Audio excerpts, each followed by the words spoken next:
What's up guys, I'm Garage Goblin, and like many other American men, I am the proud owner of one of these. No, not this piece of junk. No, I actually mean that right out there, my half-ton pickup truck.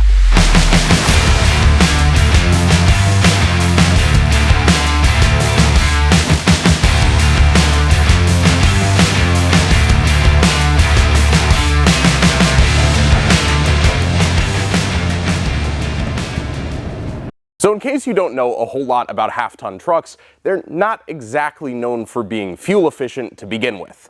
But the problem that I'm having with mine right now is that it is way worse than it really should be. But half-tons are still the most popular vehicle sold in America today. In fact, the Ford F-150 has been the #1 selling vehicle in the United States for like the last 15 years. So you might find yourself asking, well, why, if they're so fuel inefficient, do so many people buy them? Now, a lot of people will tell you it's because you have bed capacity and you can store a lot more that you're driving around. Except this truck only has a 5.5-foot bed, so it's not actually that useful. They might also tell you that it's so you can tow things, but I've only towed once with this. Maybe it's because of the giant back seat space where you can have all of your friends and family with you when you drive around. Except, guess what? I really only ever drive by myself. So what is the reason that makes a half-ton truck such a cool thing to drive? Well, it's quite literally just that. It's the fact that it's cool. They're fun to drive, they're loud, they're big. It's about the most obnoxious vehicle that you can have, barring maybe something like this. Now, I've gone back and forth on whether or not I'm gonna keep this truck for the long haul.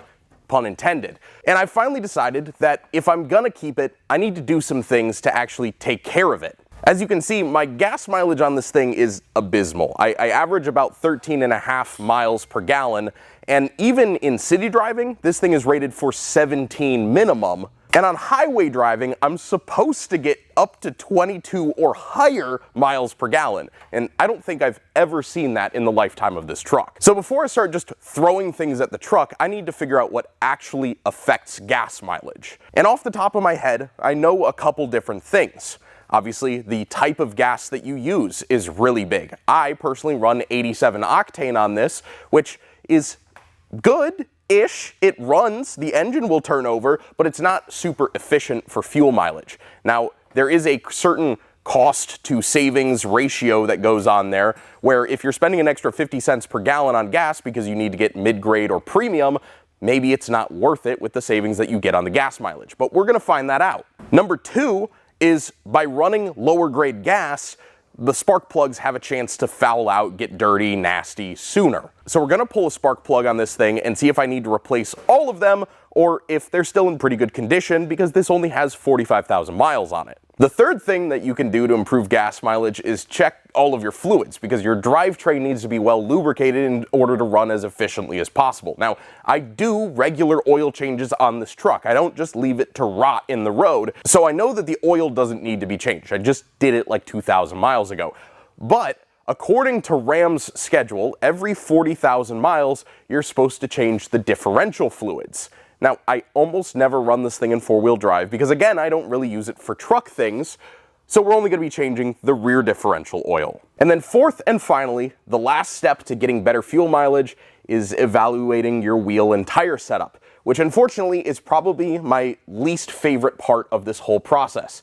Because right now, I have 2-inch wheel spacers on this thing, big fat meaty tires, and I really like the way that it looks on the road. But by having the tires stick out past the fenders and past the sides of the truck, it's causing a ton of extra drag, which I think is probably the major culprit for why I'm getting horrible gas mileage. But just to make sure I've gotten everything on my list that I need, I'm gonna consult with an expert on what I might be able to do to improve my gas mileage. So this is my good buddy Jack, who's rocking just an awesome stash right now. I love that. So I'm trying to improve the gas mileage on my truck. I've done a lot of things here, and I've listed out what I think I need to do. What would you say? Seen the way you drive. You got a heavy foot. You gotta let off that gas pedal. You think I'm the problem here? You might have a heavy foot, but I think you can improve the gas mileage by doing a few things, like you said. Definitely doing all your services, checking your spark plugs. Spark plugs will play a major role in that too, in the amount of spark that you're getting to the combustion chamber and how it's going to react. But I'd like to see if this actually changes it. Also, you gotta stop pressing that gas pedal as hard. So this is the mod. This is your problem. That's my problem? Maybe. What if I get to the end of this video and I still have horrible gas mileage and all I had to do was just not do that as much? That'd be fun. I mean, it takes away from the fun of the truck though, too. Because the truck does sound good. Yeah, it goes, Wah! So it was finally time for me to break into this truck, and I started by getting the hood open and taking a peek underneath to see what it was going to take for me to get all of this work done. And there I was met with my first surprise. Dude, this thing is tucked. Why is it past the front axle? Good luck. Yay. Why did I do this again? To save money. You know what I'm gonna do with all the money that I save? I'm gonna buy myself Christmas presents. Jack gets nothing from me this year. So I found out that the engine is pushed way deep into the engine bay on this truck, which makes the back 2 spark plugs on each side really, really difficult to get to. Access to this thing is a huge pain in the butt because of a special system that this truck has. Now, something really cool about this truck is that it actually is kind of a hybrid, but not quite at the same time. See, it has an electric assist system that allows it to get some instant torque as soon as you hit your foot on the pedal. So actually, my foot probably isn't the problem. I bet it's that.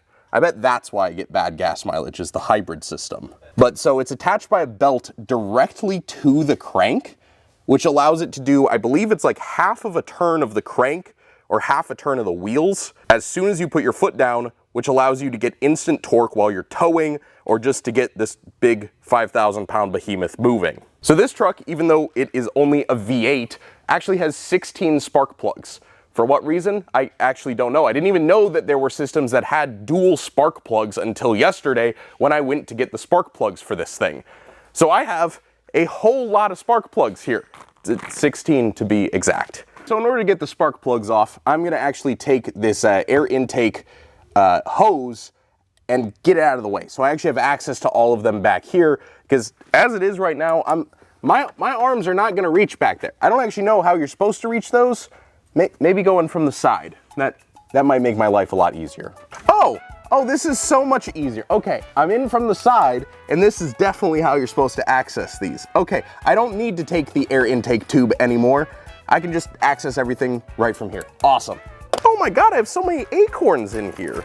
The McLaren P1 can have a few acorns as a snack once in a while. So first we gotta take the coil packs off, which are actually what are responsible for sending electrical to the spark plug. Unlike in the Chevy 350, which is the only other engine I've done major work on, which has a distributor. Yeah, that's what it's called, a distributor. Sometimes I forget these things. I don't wrench every day. Coil pack 1 is officially disconnected. I should probably take the actual plug off of it as well. That might help me get it out. Ah! There we go. Boom. There is one coil pack. I've never seen a coil pack like this in my life, because it's got two spark plugs on it, one for each plug. That is so weird. What other cars have 2 spark plugs per cylinder, and why? Because I don't know. Somebody comment, let me know. So before we get carried away here, I'm just gonna pop out these 2 spark plugs and check their condition. If they look gross, then we'll go ahead and replace all of them. But if they look fine, then I'm just gonna return the other ones and get my money back, because I won't have actually needed 16 of these. But always better to be prepared than stuck without a vehicle that can drive anywhere. Oh, there we go.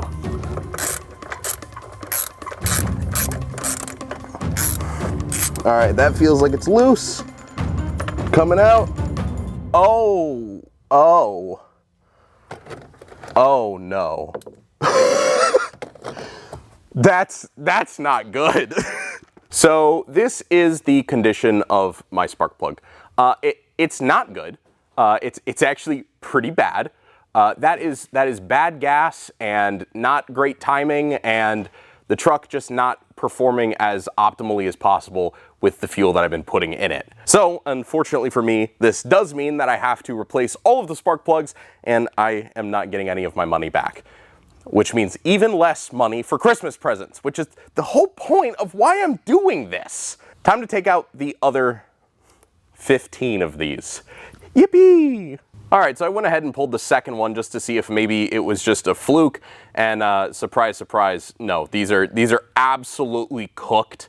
They don't smell oily, which is great. You know, that is at least a little piece of good news. These definitely are not running as efficiently as they should be, and honestly are kind of a smoking gun culprit of how my engine is running right now, which is not good. If everything else in the engine looks that bad, I got a lot of other things to fix. So I'm almost done getting this side off, and lo and behold, this final spark pack is one of the most difficult things to reach here. There's a screw or a bolt right there, right at the back there, and it's underneath these AC lines, and I can barely even get a finger in there, let alone a tool, and I'm just slowly trying to get that thing backed out. But it is a pain. It's a real pain. I don't know what Dodge was thinking when they put this together, but they were like, yeah, let's make this the hardest coil pack in the world to pull out. God, I wish I could go back to that moment and tell myself that this was just the beginning, and that spark pack was actually one of the easiest ones to pull off on this whole truck, but we'll get to that in a minute. At this point, it was time for me to pull all of the spark plugs out of their holes, taking them one by one, just being methodical and being careful with everything because there were such tight clearances in here, I couldn't risk damaging anything. So I got those spark plugs out, they all looked awful, and with only one spark plug left to pull, we ran into a bit of a problem. Ooh, ooh, ooh, she's out. So as we were pulling that last spark plug out, we realized that the little rubber gasket donut thing that's inside of the spark plug socket has fallen off. And we don't know where, and it might be inside of the spark plug hole, or it might be inside the cylinder at this point. So I gotta shine a bore scope down in there and see if we can find if it's in there or if it might have just fallen somewhere in the engine bay or on the floor or something. We don't know at this point. All right, we're going in with the phone camera because our bore scope doesn't work. So that's what a spark plug socket hole should look like. Okay, it's not in there, and it's not in there. Okay, well that's on its own is good news. However, that means that we have a donut sitting somewhere. So now it was finally time to go to the driver's side and pull those 8 spark plugs. And remember how earlier I mentioned that e-torque system, the electric drive assist system on the truck? Yeah, we're about to learn that this gets really in the way to take the driver's side spark plugs out. In fact, the only way to get this done is with 2 people lifting the truck up, taking the front driver's side tire off and the wheel liner, and then going up with a combination of somebody up on top and from the bottom of the engine to pull all of the brackets and the hoses and everything else that is needed out of here. It's just insane. This is one of the most difficult vehicles to work on that I've ever had, let alone ever seen, and pretty much everybody in the shop agrees with me on this. Now I'm going to take you guys up underneath into the wheel well to see what we're dealing with here. Not only are there a ton of hard lines, hoses, electrical cables, you name it here, but there's also this aluminum bracket, which is the biggest pain to deal with.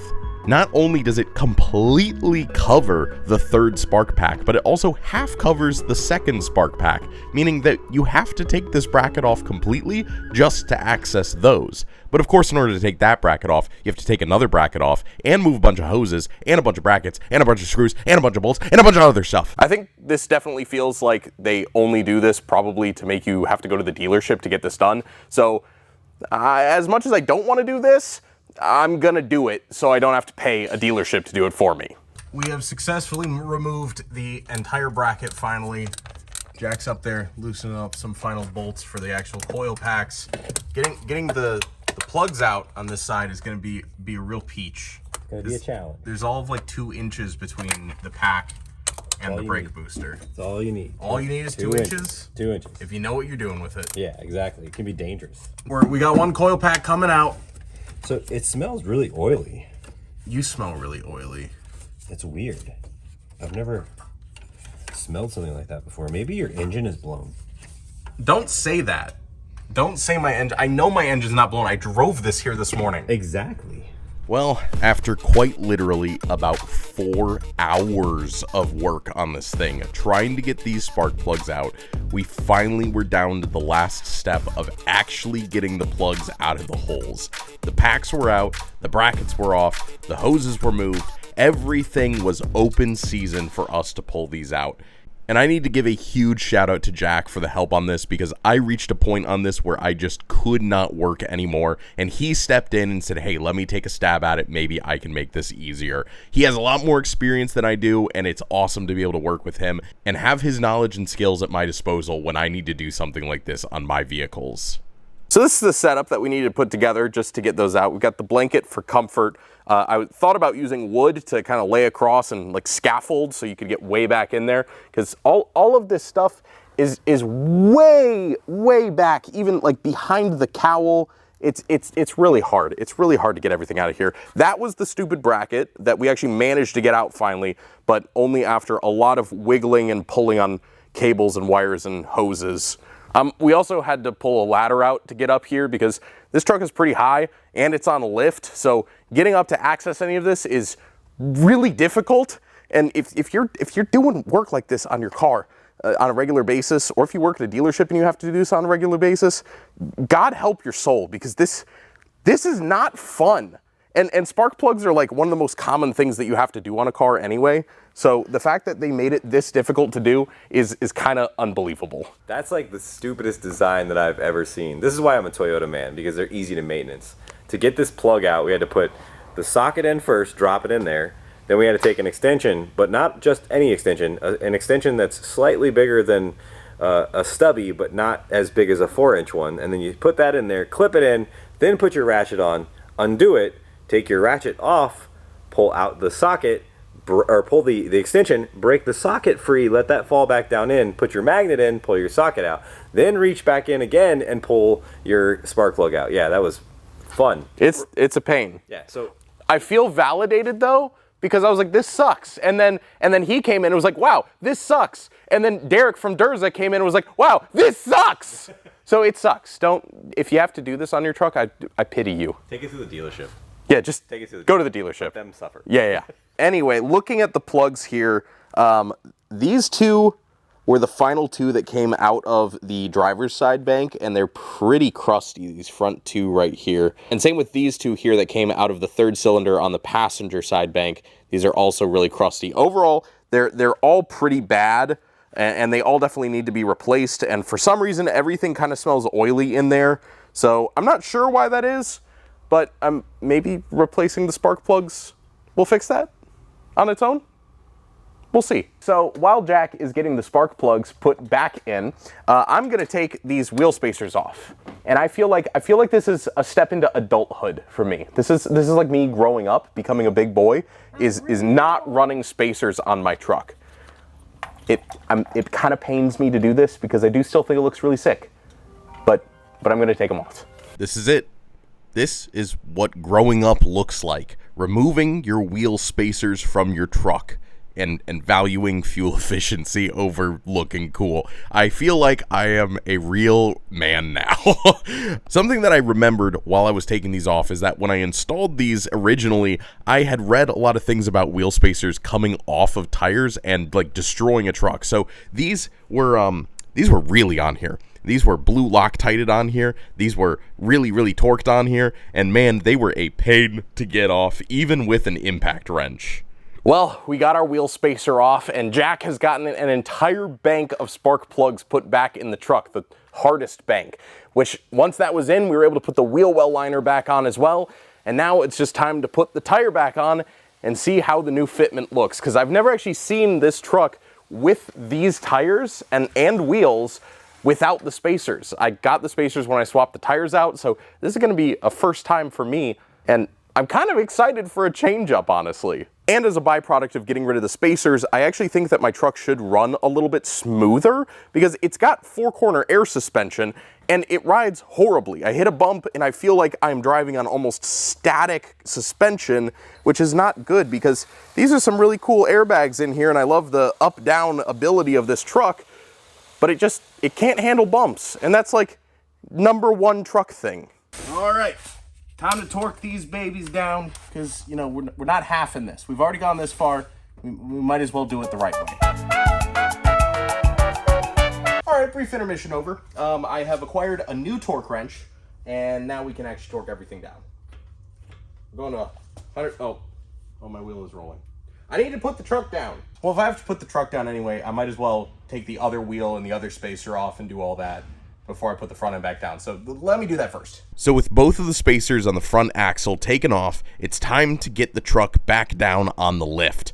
Now, these bend pack lifts are awesome because they have these center lifts that also allow it to jack the truck up while it's still sitting on the lift. It's like a lift within a lift, like liftception going on. But having access to all of this equipment has been awesome, and I cannot thank Freddie and Jack enough for allowing me to use their shop for this project, because I literally could not have done this in my own garage. But now it's time to torque everything to spec on the front axle, and now move to the rear axle to do the exact same thing and remove the spacers on the back end. Now, this is one of the first times that I've actually done pretty serious work on this truck, which has been an eye-opening experience and a big thinker moment for me, because I like maintaining my vehicles and I like keeping them on the road as long as possible. And this truck doesn't really feel like something that I'm going to be able to personally maintain for a long time. If something as simple as spark plugs takes as much work as this did, I have no idea what I'm going to get into when those electrical systems start failing in the future, and it's really made me consider getting something that might be a little bit easier for me to maintain going into the future. Now, the last thing that I had to do here was replace the air filter. The last time I got this done was at one of those Take 5 oil change places, and I have no idea what they put in here, so this is my first time ever doing an air filter change on the truck. I think the last time I got this done was maybe 3 years ago, so it's definitely due for it. But surprisingly, this thing actually came out pretty clean, but I am going to replace it with a high-performance air filter to make sure that my engine can breathe just a little bit better. So we finally got the spark plugs back in, we got the wheels and tires back on. Now we have to see if Jack did a good job installing my spark plugs. Also, Tommy's here. Hi, Tommy. I'm here, ready to cheer you on. Woohoo! All right. If it blows up, maybe. I don't know. We gonna find out. It was finally time to see if Jack and I's work, our 6 hours replacing the spark plugs on this truck, had fixed my gas mileage problems. Well, it started.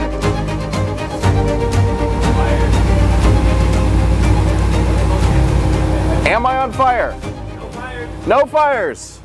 After a week of driving, after doing the spark plugs and the air filter and the wheels and tire change on this thing, I am now running an average of about 20 miles per gallon. It's like 19 and a half, somewhere around there usually.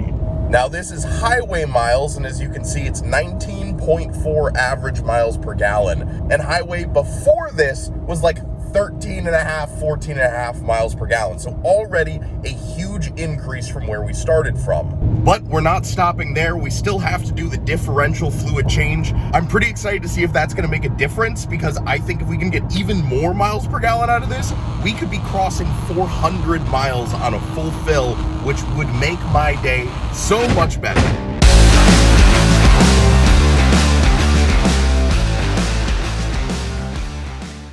Well, we're back under the truck, and it's time to finally do the differential oil change on this thing. Now, Ram quotes this at every 40,000 miles you're supposed to do the differential fluid.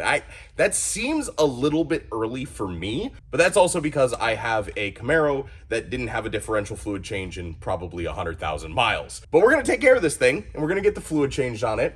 And originally I thought normally you would have to take the whole back of the differential off and all the fluid spills out and it's gross. But the Ram engineers, as awful as they were at designing spark plugs, they were really, really good at designing differentials, because this one has a drain plug. So if we come over to the side here, you can see this is the drain plug for the differential, and then this little one up here is the fill plug. So we pull this, drain everything out of it, and then once it's empty, we'll open this one up and let all of the new fluid go in here. It's a pretty easy procedure when you have drain plugs properly set up, so thank you for that, Ram. All right, so step one here, we're actually gonna take the fill plug out first to make sure we get good airflow through the case when we take the drain plug out, get a nice smooth spill coming into our oil catch pan. So let's get this fill plug out. This will also tell us if we had the right fluid level or the wrong fluid level this whole time.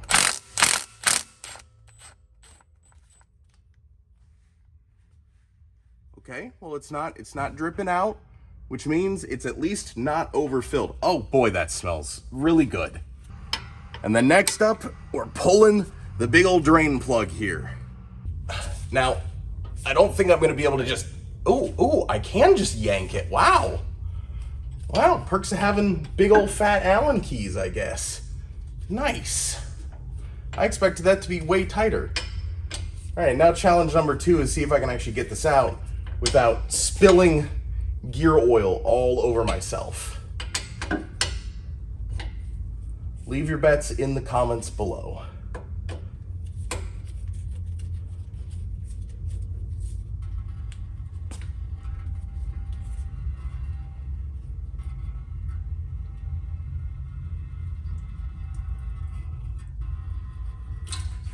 No, that was okay. We got a little bit on the floor, but most of it is going straight into the pan here.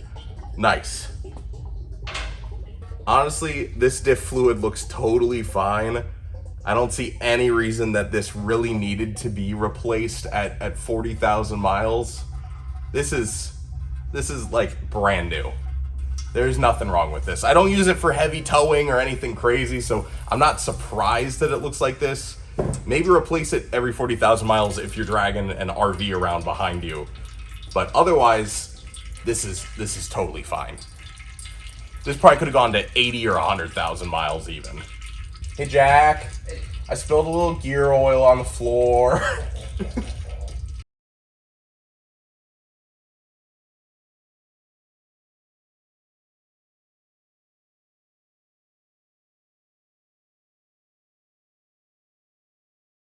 All right, now that it's done dripping and draining, we're gonna clean the surface up, get all the oil off of there, put our drain plug back in, and then the next part's really easy. All you have to do is refill it.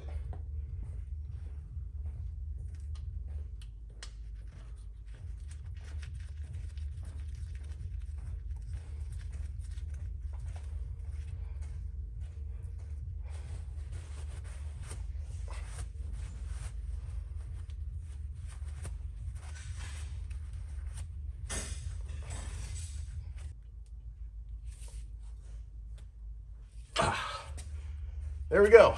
Drain plug back in. Now we gotta just go find some gear oil. I like stealing. I like taking things. Do we have? There it is, gear oil. Let's go. I'll take those if you don't mind. So this thing calls for about 3 quarts of fluid, and one of these bags is exactly 1 quart. And these make it super easy to get the fluid in here because we just stick the little tip in there and squeeze. All right, first quart going in.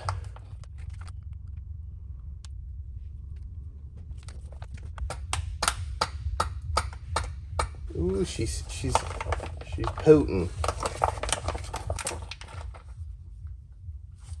All right, that's bag 1. Bag number 2. This is rated for severe terrain, temp, and towing. So, you know, way overkill for my mall crawler.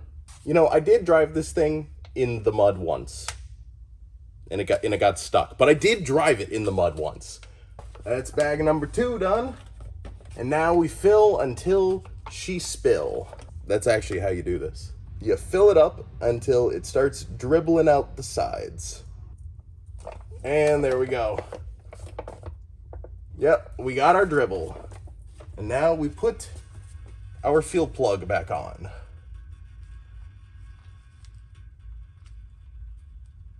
And we try not to cross thread it. All right, we gotta tighten her up first and then we'll clean everything off.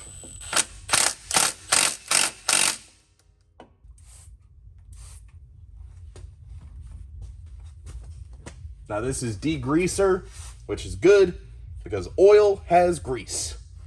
Well, that's it. We finished the differential fluid change. That was a lot easier than I actually expected it to be, thanks to the fact that there was a drain plug. So now all we have to do is take this thing out, put a full tank of premium gasoline in it, and see what absolute maximum gas mileage we can get out of this big behemoth of a truck.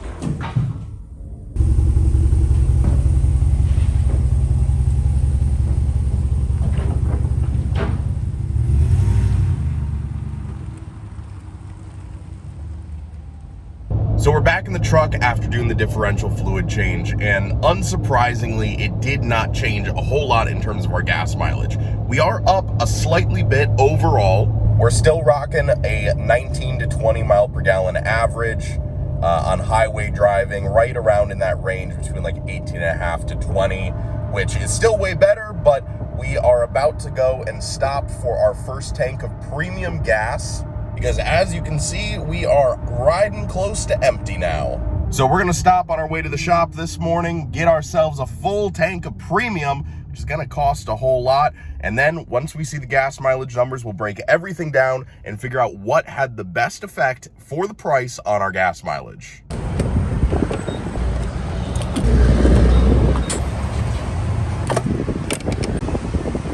We just filled up. It cost us about $80 for filling on premium, which is the most I've ever spent on gas. So we're gonna have to see if the difference in price actually works as far as getting us better gas mileage. So now we're gonna finish the drive to the shop, but I wanted to show you guys something absolutely awesome on our first fill. So with our improved fuel mileage, we're now looking at 402 miles on a full tank of gas.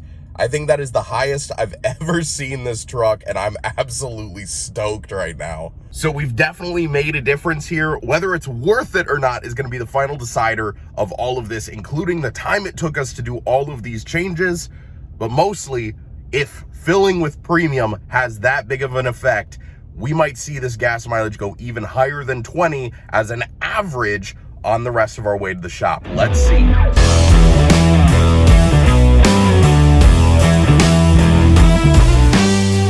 Well, we've officially arrived to the shop, and our final number is 21 and a half miles per gallon. Hell yeah, 405 miles of range, and we already drove a little bit. Yeah! So here we are back where the entire adventure started, and boy are these numbers interesting. So just to recap, before all of this adventure, we had 305 miles per fill on a full tank of gas. That was our total range. I had never changed the spark plugs on this truck, and God, I hope I never have to again. My truck was sitting at just over 40,000 miles, and my average miles per gallon was 13 and a half. So in total, I spent $168 on 16 new spark plugs and a high-performance air filter for the truck. And that was easily the biggest increase in gas mileage that we saw in this whole process, going from 13.5 miles per gallon to 19.5 miles per gallon. Then we did the differential fluid change, which cost me nothing because I have great friends who keep a stockpile of fluids at all times, and I stole some. And that increased my miles per gallon to 19.6. Really nothing at all. I don't even know if we can count that as an increase, so we're just gonna say 0% increase on that. Then we went and filled up with a full tank of premium gasoline, and that costs an extra 70 cents per gallon here, which on a 24-gallon tank costs me an extra $16.80 per fill, or a 23% increase in my average spend on fuel. Now, we were already at 19.5 miles per gallon at this point, and it increased us from 19.5 to 21.5, which is only a 10% increase in total by switching to premium gasoline. So to increase our costs by 23%, but to only get a 10% increase in total gas mileage, it's not worth it. It's literally not worth it to do that, even if I have to do the spark plugs every 40,000 miles, because that's like 4 years of ownership for me. Now, switching to mid-grade is probably my best option. It's right in the middle of the two extremes. I can have horrible gas and need to redo my spark plugs every 40,000 miles and then get horrible gas mileage because the spark plugs are inefficient and they're fouled and they're gross. Or I can switch to mid-grade and keep my spark plugs alive a little bit longer and not spend quite as much as premium gasoline costs. So overall, this was absolutely a necessary process. I've increased my fuel mileage by a significant percent, almost double, and without needing to do that much work. Honestly, this took about 2 days of actually wrenching on the truck and for that kind of increase is absolutely worth it. So if you guys are struggling with gas mileage issues like I was, you go ahead and check out some of the items that I did in this video. It might just save your bank account.